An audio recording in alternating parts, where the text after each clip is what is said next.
What's up, everybody? Glad to have everyone back, folks that are watching now or will be watching in the future. My name is Rashad. I am a member of the All African People's Revolutionary Party, and we are a revolutionary African political socialist political party, and our political objective is Pan-Africanism, which is defined as the total unification and liberation of Africa under scientific socialism. And so that's our goal. That's what we're working towards. We got organizers all over the globe organizing Africans to try and fight this good fight and free our people, free the land, and obtain power back from our for our mother Africa and for our people globally. And so yeah, that's our goal. And my comrade here, Monica, she'll introduce herself. Greetings, Africans. My name is Monica. I'm also with the All African People's Revolutionary Party Southwest chapter, and I'm in Tiwa territory. That's so-called Albuquerque, New Mexico.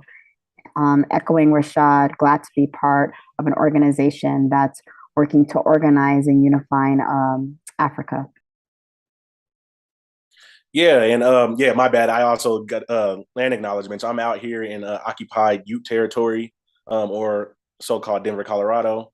And so yeah, we want to do the land acknowledgements because we want to acknowledge that we are on stolen land and that land will be returned to the indigenous peoples of Turtle Island, and we will help to make sure that's the case sooner rather than later, hopefully. So yeah, so today we'll get into it, and we also want to honor our ancestors. And so today, instead of usually we choose two, but today we want to honor our ancestors and our political prisoners and our freedom fighters as a collective. So we want to honor Russell Maroon Schultz. We want to honor Albert Woodfox, who just passed away recently last week from COVID.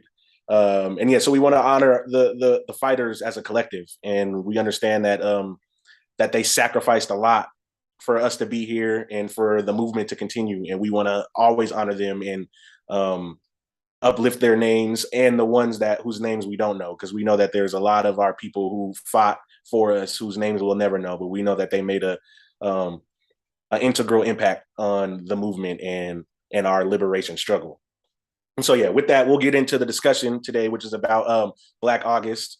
And so just a little, we'll dive into like a little bit of history of Black August and really what it is. Actually, we'll let Monica give some words about from a original organizer of Black August about the history of it.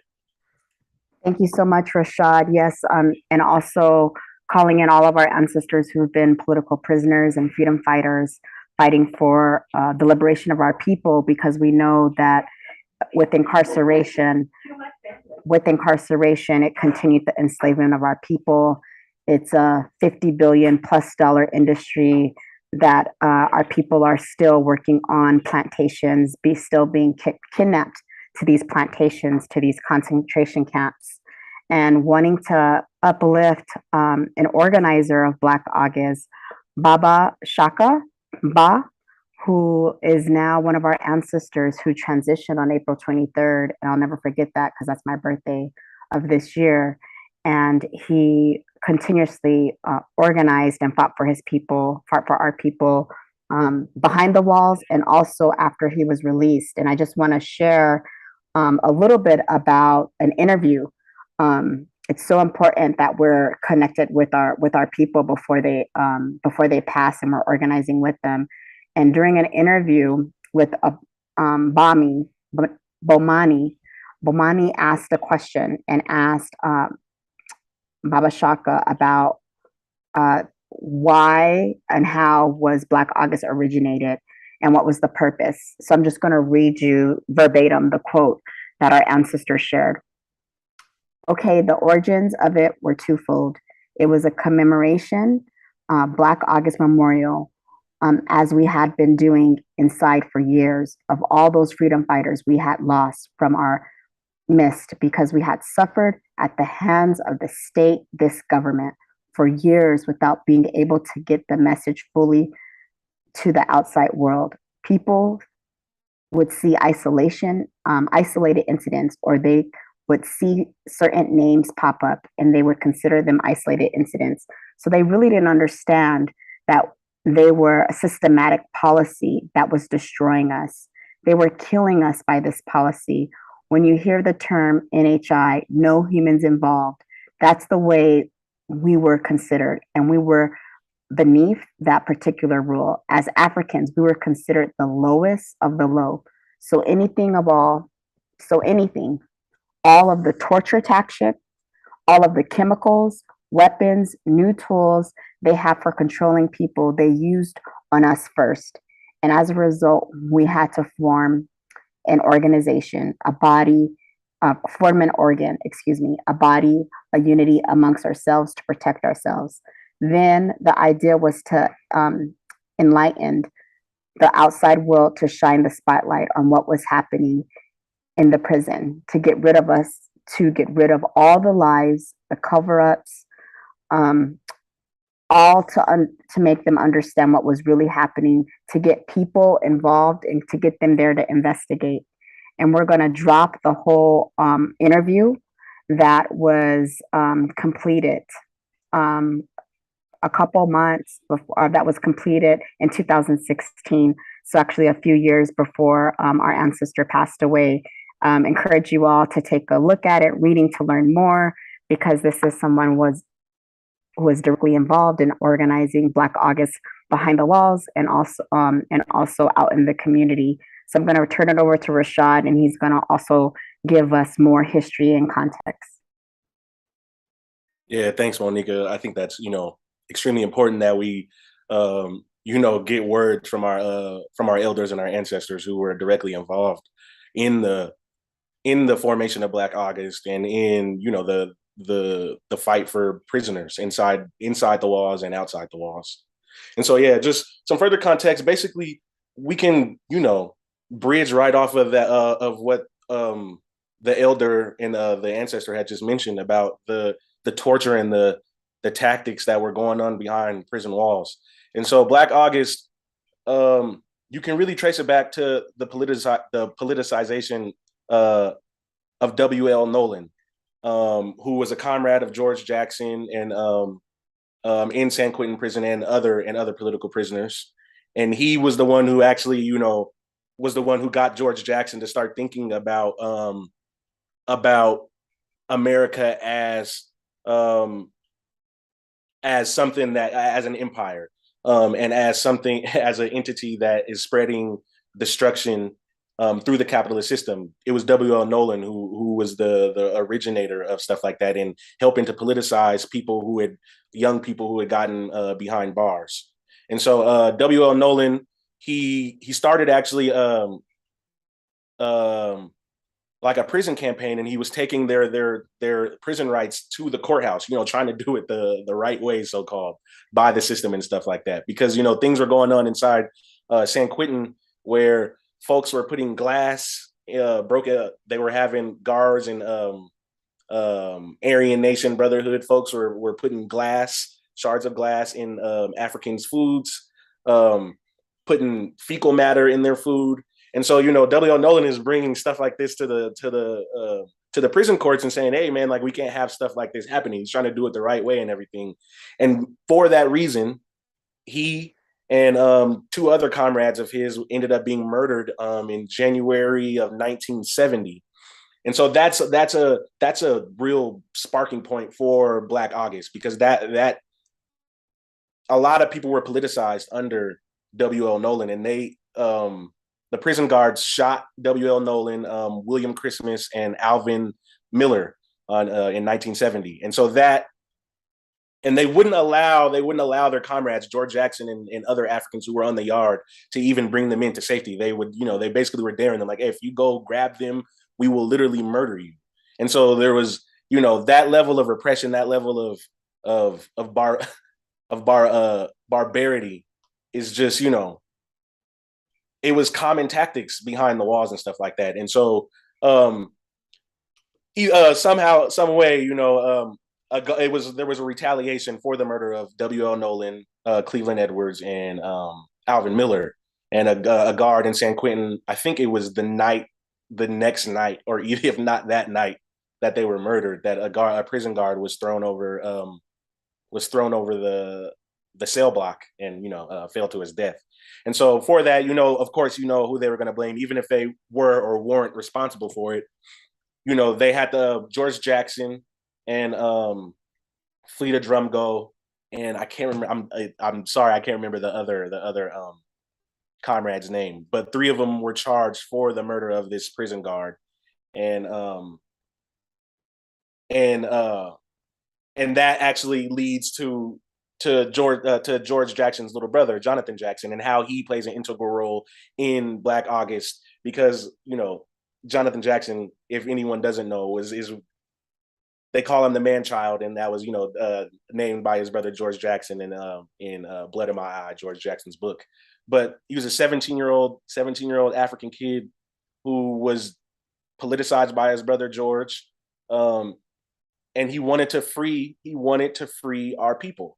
And so he took it upon himself to sacrifice himself in what some people might call a reckless act or something like that. But that deep love for the people, that deep love and understanding that, okay, well, we've taken it to the prison system. We've made it a I'm sorry, got a phone call, of course. But we've made it a legal struggle, and we're still being repressed. And so that was he had to take it upon himself to realize that the system doesn't work. And so people can call it reckless, but that deep love for the people is something that can't be denied by Jonathan Jackson. And so he was on August 7th, 1971, he was murdered, or 1970, I apologize, 1970. He was murdered while taking hostages at the Marin County Courthouse in San Francisco, California, in attempts to liberate William Christmas and Rochelle McGee. And they took hostages, and the nature of it's almost the same thing as what happened inside the walls, where the nature of the state, they are willing to shoot through their own people. The judge was murdered as well by the state, because they're willing to shoot their own people to stop us from being free. And so Jonathan Jackson, William Christmas, and the judge was also murdered. But Rochelle McGee, he was injured, but he's still in prison now for trying to take hold of his own freedom. And he's the longest held political prisoner in the United States. I think he's going on 55 years behind the walls. And so we also want to, uplift Rochelle McGee's name, because he's been suffering that for years. And you know how they do our people who try to take their freedom in their own hands. And so that Jonathan Jackson's death was another spur for the movement. But it also I think what I would suggest, and what I think is that George Jackson and his death played a huge role, because George Jackson was the guy in behind the walls. His name reached to Attica, and people suggest that the Attica riots right after George Jackson was murdered is because of their deep felt loss and their organizational being, by learning from George Jackson. They were reading Soledad Brother and stuff like that in Attica. He just, it went all the way down to Louisiana and in the prisons in Angola and stuff like that. His name was far and wide because he actually was organizing behind the walls, and he was actually he was a fearless militant. And so when he died, when he was murdered on August 21st, 1971, supposedly he had a gun. Supposedly he was trying to scale a wall to escape, a 20-foot prison wall, which is just, he wasn't an idiot. He was an extremely intellectual person. And, we know that the lies that they create to justify the murder of our people. And so, yeah, George Jackson, I'm sorry, was murdered on August 21st, 1971. And that is like a big factor in the formation of Black August. And Rashad, can I add to that too? yeah, definitely. I just want to elevate something you were sharing about George Jackson's books, and also how others were organizing behind the walls. So, militant revolutionary leader, it was intentionally, literally, to take him out. Like, they orchestrated something on the prison yard, right, to actually have him murdered because of the strategies that he was doing, and the motivation and the tactic that people were learning about fighting for their liberation. So it was strategic and intentional to have him murdered that day. And so, of course, they had to create a story and a narrative um, for their for what had occurred, but it was intentional because it wanted to stop the collective organizing that was happening, because that often does happen when our revolutionary leaders are murdered or taken away from us. That happens, and so they wanted to get people from behind the walls to stop fighting for their freedom. Exactly, and we know that they'll use any measure of repression to get that to happen. And so, murdering George Jackson in the back, shooting him multiple times, that's just a day in the life of being a prison guard and being in control of the system behind the walls and being in control of our people. And so that and it's like I said before, they tried to do it the legal way. We always try and do it, and throughout history, whether it's behind the walls or inside the walls. um I mean, behind the walls or outside the walls. We always try and go. We've always tried and take it the way the system wants us, or is supposedly wanting us to take it. And when we realize that that's not an option, well, then the next stages are they're just logical. They're just logical next steps to say, okay, well now you know you know we tried to do it the legal way. You didn't give us our our freedom, our dignity, and our justice the legal way. So we're gonna try and take it. We're gonna uprise. We're gonna rebel. We're gonna take over prisons, and we're gonna try and create centers of autonomy for ourselves, where we can resist state violence and actually try and liberate ourselves from these oppressive and dominating places and spaces and systems. And so a lot of people, I didn't even, it's crazy because the state doesn't want us to learn about people like George Jackson and Jonathan Jackson and stuff like that. I didn't know about George Jackson until I was about 21 years old and stuff like that. And he's one of our legend. He's a legendary freedom fighter. You can tell through his books, through his writings, how much he cared for and loved African people. And the organizing he did inside the prison, despite the fact that how acute the repression was, that if there is no where else to go. You're with the prison guards. You're with the Aryan Nation Brotherhood, who are oftentimes connected to the prison guards, and you're surrounded. You're behind enemy lines as behind enemy lines can get. And the fact that he was still willing to risk that, his life, when he could have just been like, hey, bro, I'm about to, we can talk about some stuff, but I'm not going to organize. I'm going to wait till I get out of prison, and then I might be able to do some stuff. Now he was like, we're gonna get it. He was like, we're gonna get it in right here, and we're gonna resist wherever we're at. And so the fact that these stories, these histories aren't being told is not.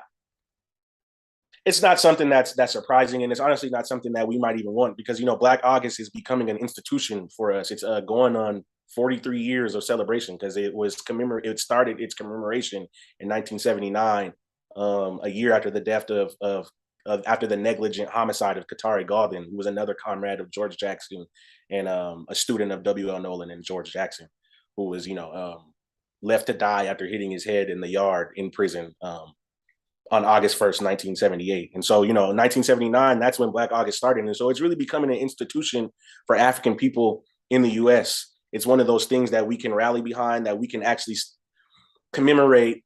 And it's not a celebration, but we could commemorate our martyrs, and we can acknowledge our freedom fighters, our political prisoners, the folks that have been and are still doing the work, focusing on our liberation. And so, I'll let Monica talk about how the commemoration of Black August goes and what we'd like to focus on for Black August. Thank you, Rashad. I also want to uplift Albert Wood Fox as well in this space. I know you talked about him, and when you uplifted our ancestors who've been fighting this fight for so long, it is so dangerous for our people behind the walls to be organizing. They are at risk of being tortured, at risk of being brutalized. So many things can happen, but they're still fighting the fight because they know their freedom, our freedom, is critical and important. And I had the honor of actually doing privilege and abolition trip with comrades. We wanted to go meet with people who were organizing behind the walls, that we were writing letters for, that we were petitioning for, who came home free. And so got to meet so many of them. And one was Albert Woodfox. And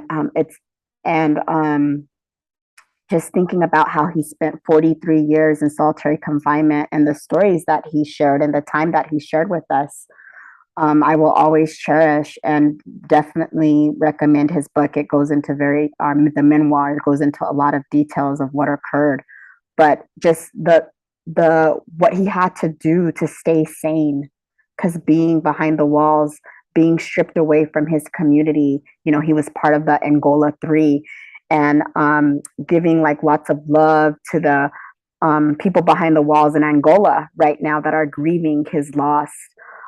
He was only out for 6 years, and he died of complications of COVID, right? Because this government is not doing anything, is doing the bare minimum, right? Because they don't care about our lives. We know that if you're African, if you're indigenous, if you're Chicano, you are at a higher risk of dying because of this pandemic.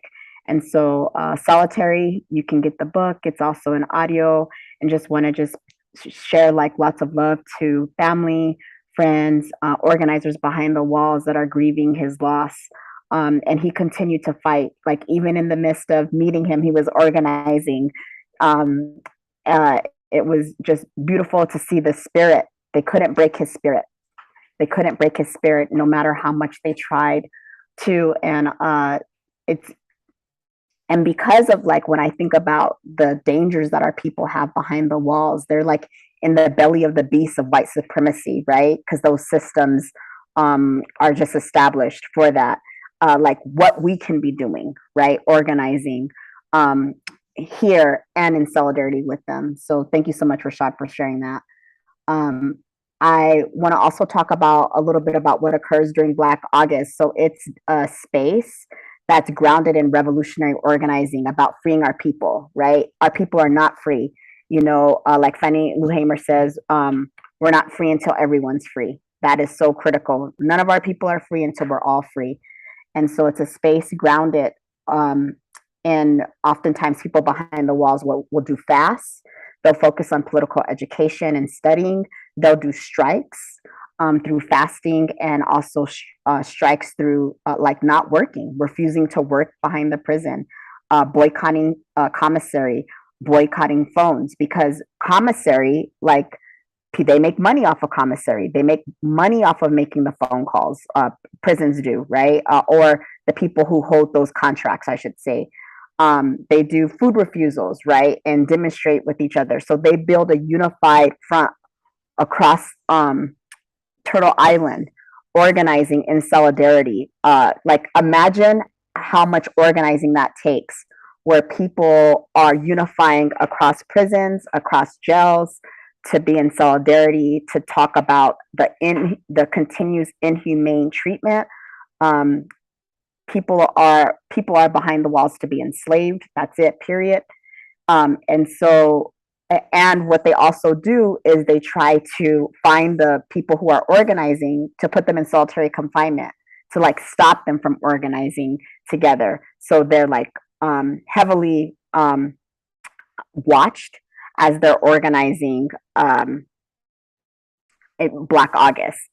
It's like also like a rejuvenation of like that spirit of abolition. And they also make a call for demands. And some of the demands they're also making, let me get that, is, and I'll definitely put that in the chat. This is by Jailhouse Lawyer Speaks. It's the Shut 'em Down 2022 demonstrations.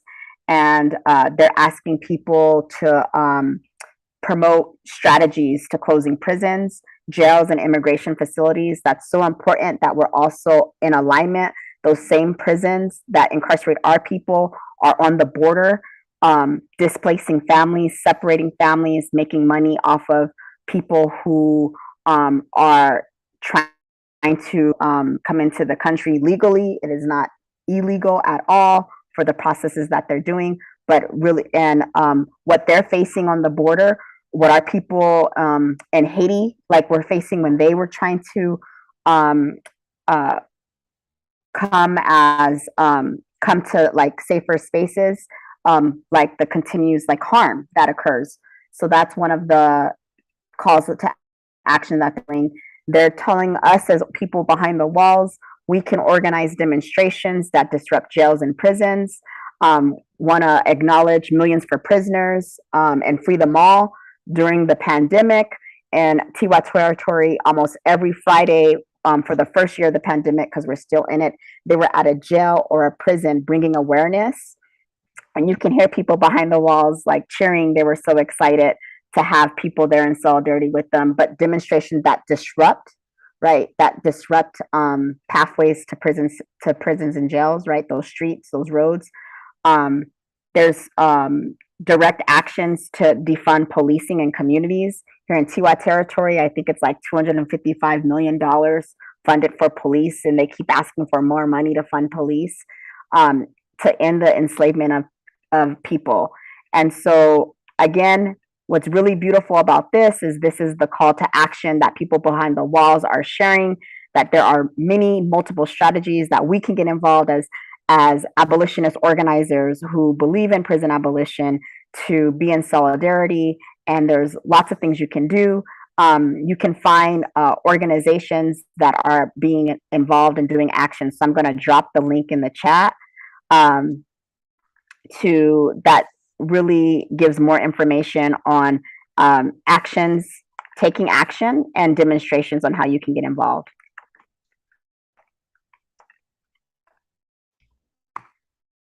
The other thing I wanted to share is the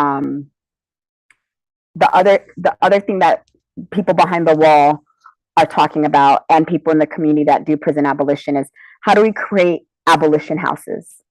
There are a lot of people who transition from behind the walls back to the community, and so much deep support is needed. Imagine being in solitary confinement. I mean, we can't even imagine and fathom the abuse, the inhumane practices that occurs for somebody behind prison, regardless if it's 1 year or 43 years, and they're organizing and they come back home to the community, and they come back to no home. They come back to no resources. They come back to no support.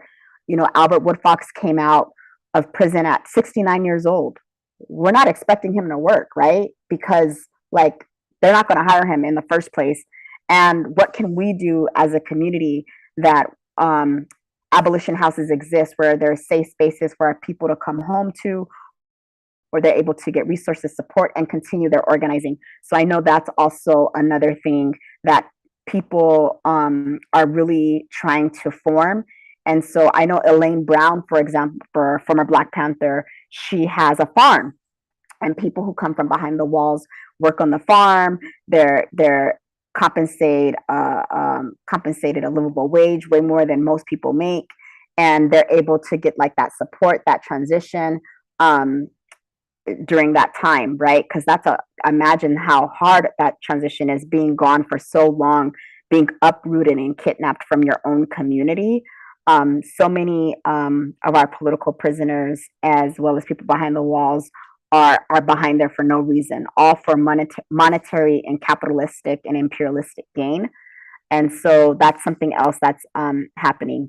So really encouraging you all to find out what's happening locally in your community around Black August. And we'll be sharing more on some things happening in Tiwa Territory. So I'm going to turn it over to Rashad.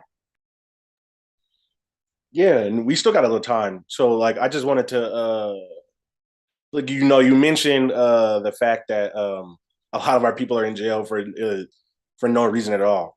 And it's crazy because George Jackson went to jail, I think it was for what, $60 or $70 worth of stolen gas or something, like it was ridiculous. And so he was in there, he went to jail and he was 17 years old, and they gave him an indeterminate sentence of 1 to 99 years for fucking some under $100 worth of bullshit. And so, our people get in jail, and then that's, and a lot of times a lot of our people are politicized in jail and stuff like that. Daruba bin Mahad has a similar story. Even though he was doing work outside, he got into, he got into jail when he was younger, and he ended up reading and stuff like that. And that's what happens. That's a lot of the times that's all of our people have to do inside is read, and that they take the initiative to do that and to politicize themselves, or to get around people who can politicize them, or the people who are already politicized. They take it upon themselves to actually spread knowledge to the younger people, getting in and help them understand that it's not the fact that, like, they're just criminal people and that they're bad and stuff like that, but that there's a system. The system is literally created to help funnel people into these prisons and these jails for cheap and free labor, and for and for torture tactics, and in the interview, in the excerpt of the interview that you read from the elder Baba, Baba Shaka, they try all of their little bullshit tactics, and their intimidation and their fear tactics and their torture tactics. They try them on prisoners first, like that. And so we understand that our people have always tried to seek means of freedom and stuff like that. And so even when we're behind the walls, we remember what it's like to be free, and we remember that our families that are outside, we remember that we were stolen from them. And even if we're not politicized, we are prisoners of war. We're our own people, and these jails are they're just they're a part of the system, but they're unnatural, and the harm they cause to people to all types of people, but specifically to African people and colonized people, the harm these things cause, it's like we mentioned, with the solitary confinement, it's almost unimaginable. Rashad, you're making me think of, I can't think of the name. I only learned about it recently, like 2-3 years ago. Is it Attica? Yeah, Attica. I can't believe I didn't know about this. How people behind the walls were organizing, and they were organizing for their freedom, and they were also organizing for people to not be prosecuted, right? Because they were organizing because the media was going in and out, right? And their faces were there. They were being interviewed, and during this, as they're organizing for their fighting for their freedom, there is a guard who gets sick and passes away, and they send the government in, and the government goes in, and these cops and police, all white, right, go in, and they just start shooting everybody, harming everyone, and the torture that happened to them afterwards for organizing for their freedom, right? And so definitely learn also more about Attica. And so this is repetitive. It's never stopped. The horrors happen behind the walls, whether it's jails, whether it's prisons, whether it's immigration detention centers, right? And sometimes, like our ancestor Baba Shaka was sharing, is people might think it's 1 or 2 incidents that happen, but it's systematic. These are what these systems are creating. There are so many. I think of here locally at Metropolitan Detention Center, like Vicente Viejo, like how he was murdered by prison guards, right? And that happened like 3 or 4 years ago. This is continuously that happens, where people behind the walls murder our people, harm our people. And the only reason his family found out was because people behind the walls saw it. So it's like, they still got away with it, but at least they were able to find out what really happened, and then again, like you said, people trying to go through the right channels, organizing, trying to get them go through the channels that these systems created to not help us, right? Because when police murder us, when prison guards murder us, right, they're upholding white supremacy. So that's, of course, they're not charged, right? And we can't find justice in this system anyway, because this system is all about leveraging our continued oppression, right? And so that's why we have to abolish these systems, right? Completely abolish. And that's why those demonstrations, those call to actions, people being involved, lead up to. It's like us organizing to lead up to abolition. So what are we doing? So they're disrupting. They're disrupting those Verizons and Sprint companies from making money, or whoever, Securus from making money, right? Because of phone calls. They're disrupting commissary, right? We know 4% of people who end up behind the walls end up getting diabetes because those commissaries is full of all the foods our people shouldn't eat, right? So there's disrupting those systems, disrupting transport, like people who are outside, people who are in the community. When you're disrupting transport, you're creating a barrier for them. Like, so what are we doing to disrupt those systems? What are we doing to learn about them, to organize, to abolish them? And so when you said that, you made me think of it. And like even right now at Metropolitan Detention Center here in Tiwa Territory, there's people who've been sitting 3 years or more waiting for their cases to be heard. They're not even convicted. They're just sitting there. And so again, like the continued injustice of these systems, right? And you're just making me think about like so many things as you were talking. So thank you. No, definitely, because like like you're saying, it's connected. It's all connected, and it would help if we could connect it more, especially on the outside, because they're doing work inside the prisons to try and connect themselves, and they've been doing it for years. And so Attica, like we were talking about, Attica was partially inspired because they heard about what they were reading George Jackson and all the way across the country in they're in New York and they're reading about George Jackson all the way across the country in California. And they see when he gets murdered and they're like, oh, well, no, that shit's not going to fly. We're going to try and organize ourselves to free ourselves. And the state is so performative with their violence, and they're so it's just completely unnecessary. Like, at Attica, they would have ran out of food. They would have surrendered. They would have been done. But the state had to come in, like you said, and just literally murder all these people and torture them afterwards just for trying to seek their freedom. And so, like, it's important that, like, I try and hope and a lot of our political prisoners and freedom fighters, they've tried to, make it known that they're prisoners of war and that they should be treated as prisoners of war, and that and that they should have protections through United Nations and the Geneva Convention and stuff like that. But we obviously know the state isn't going to see it like that. But I think it's important that a lot of our freedom fighters and political prisoners have raised that we are at war, and they treat it like that as well. The measures they do, the things that they did to the BLA and to our political prisoners, that's low intensity warfare. That's torture. They do those things to supposed terrorists and to people from other nations who are, their actual enemies, who they see as threats. And, we know that they consider us as threats as well. When we don't serve the system, when we speak out about the evils of capitalism and imperialism, we understand that they see us as a threat and that they want to see us destabilized and that they want to kill us. And they have to get us out the way and stuff like that. And so I feel like, it's important, like the things you're talking about us getting involved on the outside and learning about what's going on behind the walls, learning about our situation and what we're in and what we're facing is important. And that's a big tenet of Black August, and organizing to seek those things destruction. We have to organize ourselves, like Monica was talking about, to seek the end of prisons and stuff like that. And the only way to do that is to start getting connected and to actually, take these things to heart and to implement them every single day, and not just during Black August, which is something I know we're all trying to like do, especially as organizers. We're all trying to like go harder, do more and stuff like that. And we will, and we'll get there. Yeah. And when you're talking about earlier saying that we're at war constantly, it's the war they started, and we're going to end it. And the only way we can end it is by intentional, strategic organizing.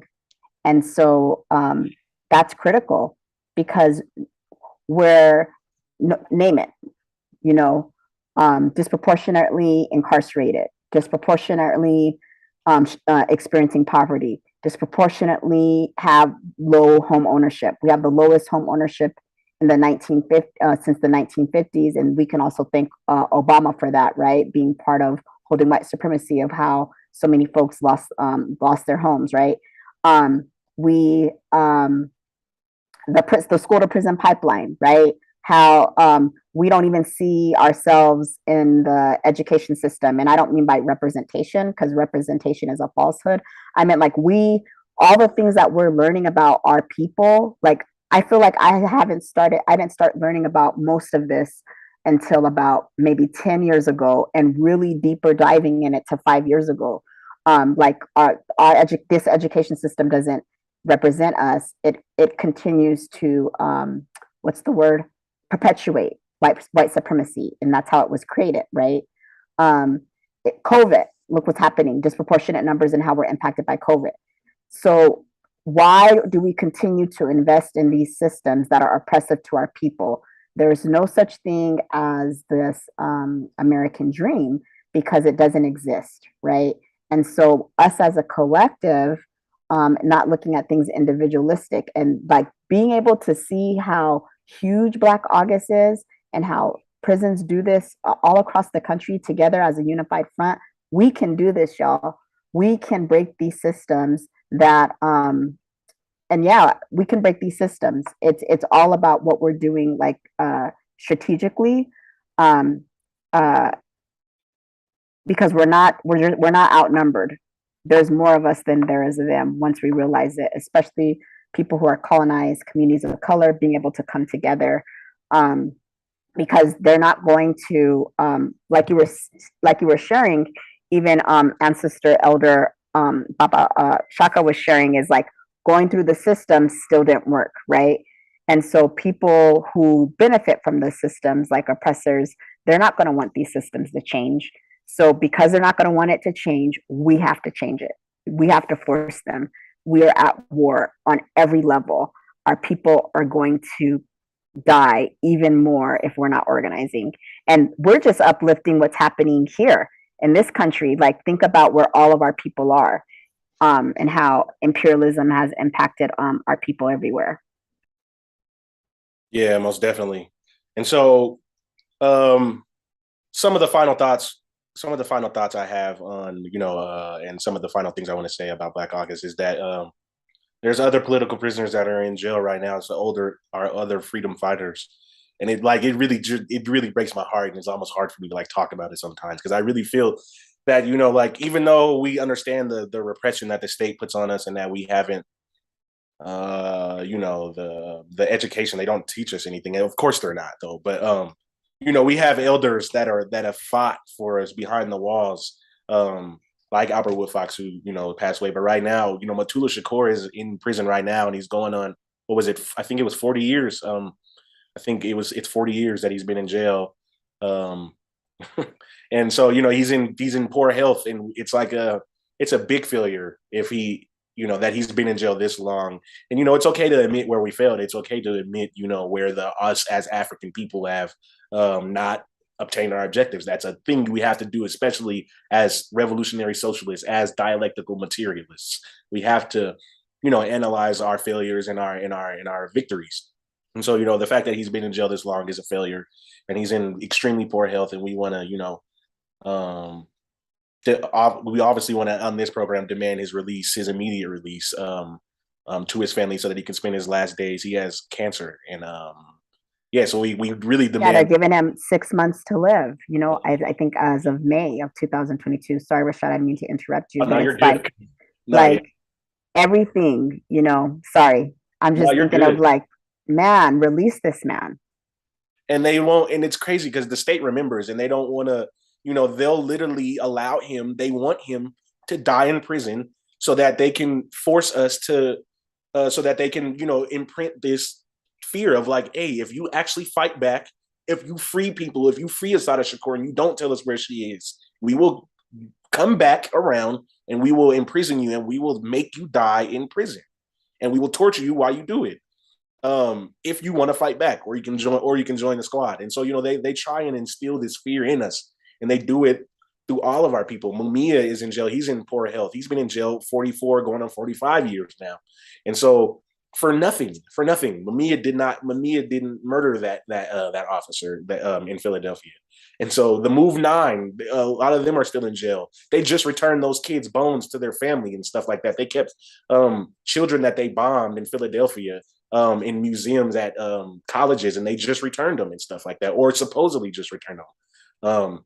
And so we understand Abdul Jamil Alamin, he's still in prison, or formerly A-Trap Brown, he's still in prison. He's been in jail for going on 20 or 30 years.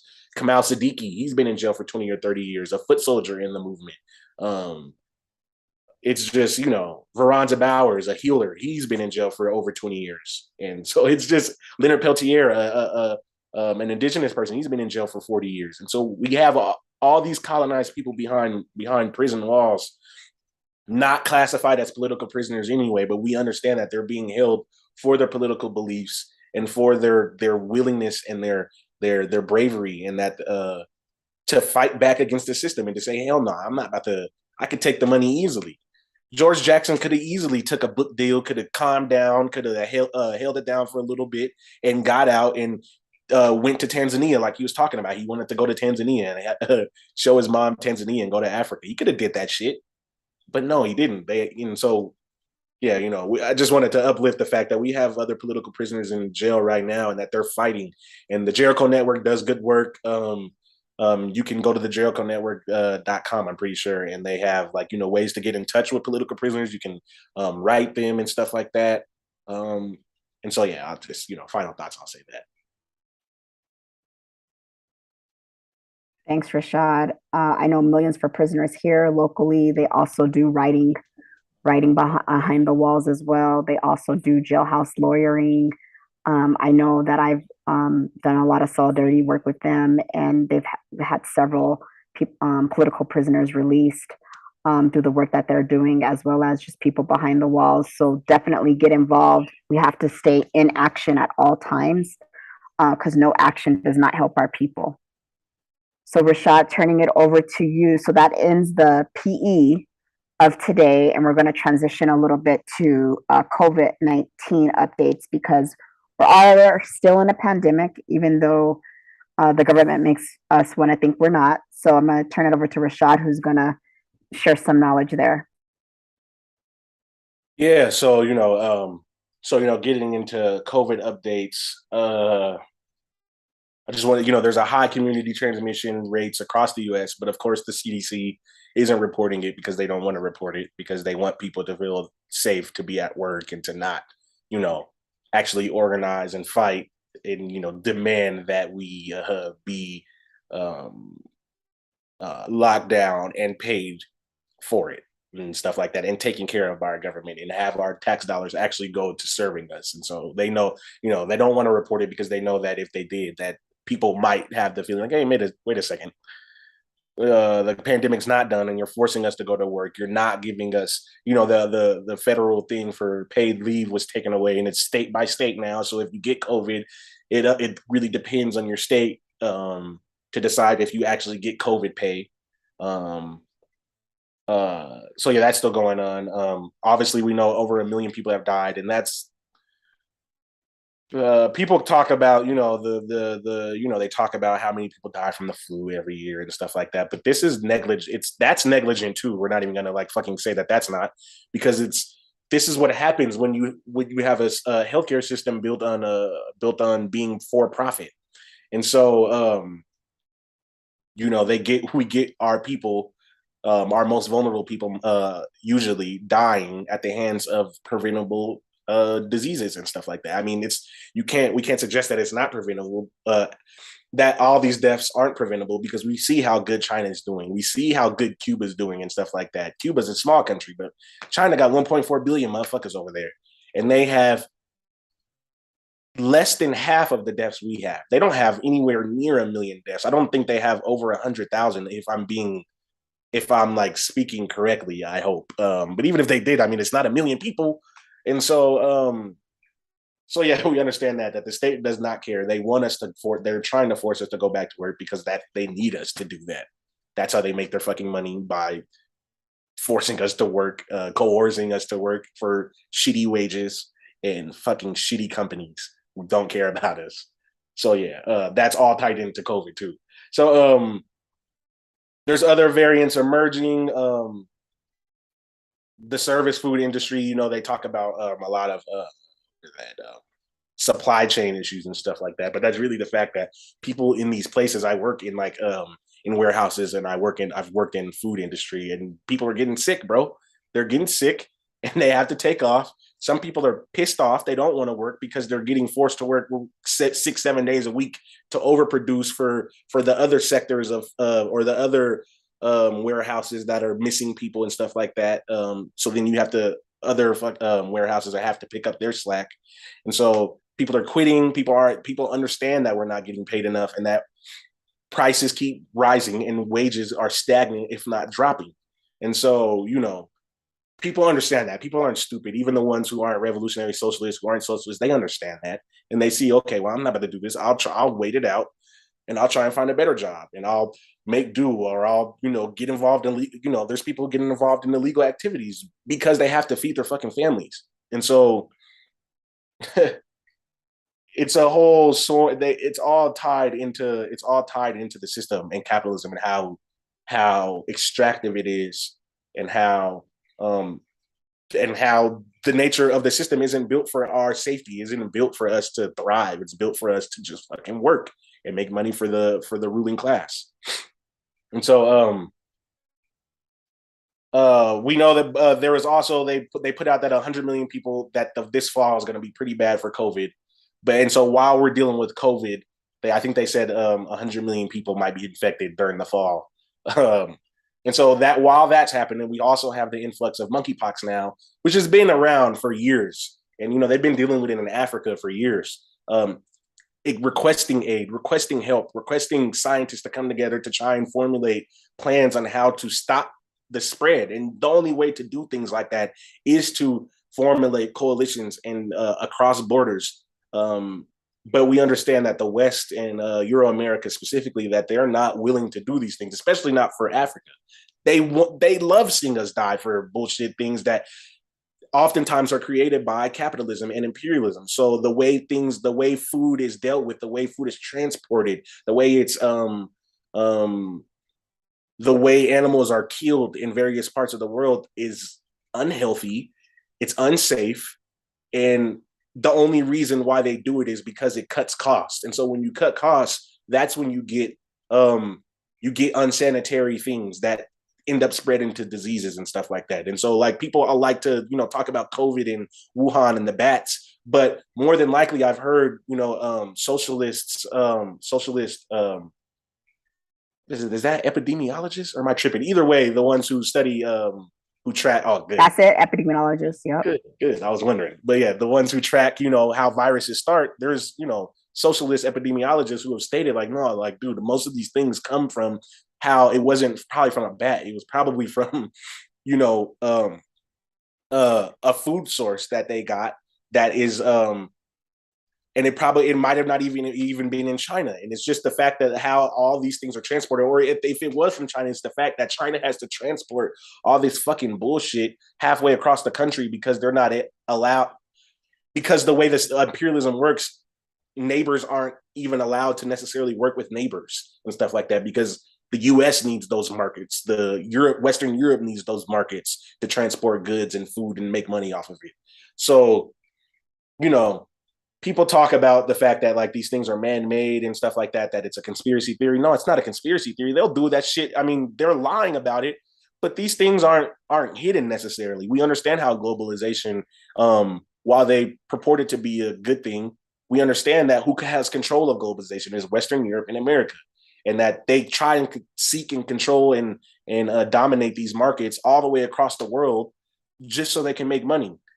And that's why we're fighting for socialism. A good part of why we're fighting for socialism, so we can actually plan things out, have organized things, actually be able to trade in intelligent and logical ways with our neighbors without having a big ass fucking European hand come in like, oh no, I want to take that, you keep the rest. And so that's what we're fighting for with socialism. And so, we want to urge people to try and stay masked. That we understand that people, have issues with masks and stuff like that. But I mean, I don't know how else you're going to try and protect yourself other than staying inside, which is also another option. And that's another thing, people stay inside, people get cut off from their families and forced off because we're not allowed, because of the way the system isn't geared for public health. It's geared for private healthcare and money making and profit. And so, yeah, did you want to add anything about COVID and monkeypox and stuff like that? Did you? I just want to reiterate, you know, wearing masks still because we're still in a pandemic. It never decreased, right? People still, COVID was still spreading. It was also, there's more than one strand that's out.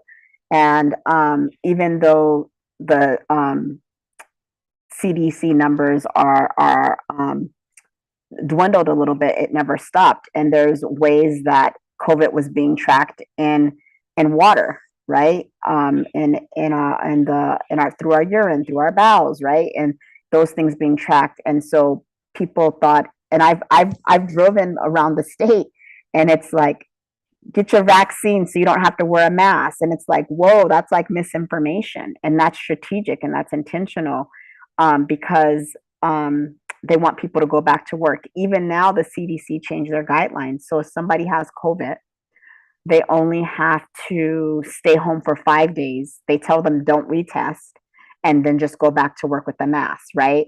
Versus, remember, the 14 days, and the quarantining, it's like quarantine for 5 days, right? That's all about continuing to build the economy, not caring for our own like health, right? And the health of our communities.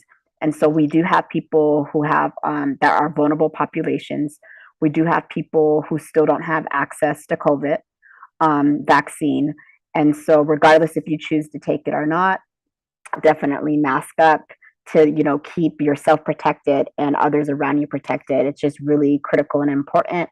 And and the numbers started increasing. I'm surprised that there's not a new CDC to do another, what is it called? They called it like stay shelter in place because they didn't want to call it a lockdown. But like, because there's not, it's a virus. It's gonna continue to spread. People are gonna continue to get sick. And that's another thing. People get sick and then they're okay in 2 weeks. So they're like, it's okay, I've gotten it before. There are seriously long-term impacts for long COVID. There's impacts for there's COVID brain fog. There's people who are having strokes or heart conditions or lung conditions that didn't have those, and they're in their 20s and 30s that are having these things happen to their bodies. Years from now, our children are going to be the ones who are able to read the real research about the discoveries of what really happened during the pandemic. And so protect yourself, protect your community. They're trying to kill us, y'all. It's real. And so I just wanted to say, like, mask up. Got my mask. I have masks everywhere around me. And so make sure you're caring for yourselves. Thanks, Rashad. Last we're gonna do is our closing. So we talked about Millions for Prisoners earlier, who's in Tiwa territory. So they're having an event on August 20th from 5 p.m. to 8 p.m. at Roosevelt Park. It's their 5th annual Black August event. The event page just went up yesterday or this morning. I think the event page just went up this morning, and they're going to have, they believe in having a community where there's food that's shared. So there'll be free food, there'll be political education, there'll be community artists. And so spread the word. If you want to get involved, reach out to Millions for Prisoners directly on Facebook. You can get involved and find out more information as well. And that is on August 20th, again at 5 p.m. to 8 p.m., focused on Black August and prison abolition, hosted by Millions for Prisoners. The Pan-African Weekly News, join us next time on August 25th at 1 p.m. Mountain Time. I believe it's going to be, Rashad, do you remember the topic that's happening? It's going to be a good one. Yeah. It's going to be a good topic. So was it Nakruism? Was that going to be the topic? We might. It might be. It might be. If not, it's going to be a different topic. Also, the Pan-African film series is this Saturday at 2 p.m. We've been doing this for maybe 4 years now. Every second Saturday of the month, we have a film series. Prior to the pandemic, we were doing it in a high school theater where we were sharing, we do a film and we do a discussion. Because of the pandemic and making sure folks are safe, we now do it virtually. So you can still join us, watch the film. It's going to be Somaral Michael. It's going to be talking about the former president of Mozambique. It's a documentary that compiles like historic footage. So join us for that this Saturday, 2 p.m. Mountain Standard Time. It'll be on African People's Revolutionary Parties, all of our social media for the Southwest chapters. We also have our Pan-African Community Garden. It's this Sunday. We do it every first, second, and third Sunday of the month at 5 p.m. We have community, political education discussions. We share food. Last Sunday, a comrade who does a lot of work with our sheltered community bought us homemade real velvet ice cream. It was really good. We never know what's going to show up in that space. We were able to get a gift. So young people fundraised and gifted AAPRP funding, which we're using to build our shade structure in the garden. And so the shade structure is being built. It's going to be finished soon. We got to harvest some cucumbers, squash, jalapenos, tomatoes. And so thank you to all of our comrades that support with watering the garden. So join us there this Sunday. Also, a call for donations, continue to do supplies for the garden. We want to build a water catch system to catch water. There's other things that we want to also build in the space. And so I just dropped the Venmo there. You can send a monetary gift to support the revolutionary work that we're doing in the garden, where we're able to share food as well as learn together.